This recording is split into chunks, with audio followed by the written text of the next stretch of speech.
Yo, what's good, my bro? How you going? So today I'll talk about how you can make a solid first impression. So when you meet someone for the first time, bro, this is what you should do.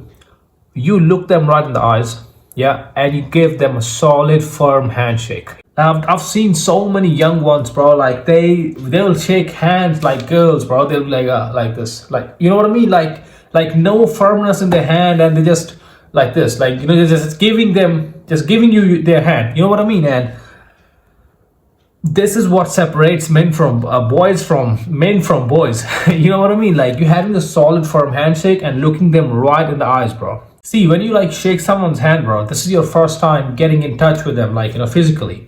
And when you have a solid firm handshake, bro, with a little bit of squeeze and a pump, it communicates that you got strength. You know what I mean? It communicates that you're not a pushover. Subconsciously, they'll subconsciously know that this guy is not a pushover. This happens to me, bro. Like when I meet someone for the first time and they've got like a weak ass handshake, bro, I know like this person is not confident. This person is mentally weak.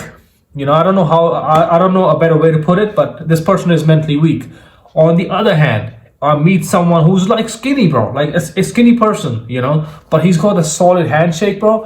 I just subconsciously know that he is not a pushover. He's a man. You know what I mean? And he looks me right in the eyes. I'm like, oh, sweet, bro. You have my respect. You know what I mean? And this is how you make a solid first impression, a first impression that will make you stand out from boys. You know what I mean? And if you got value out of this video, you know what to do. Like, subscribe, share, and we're almost at 200, bro. Let's make it happen. 2 more. Yeah.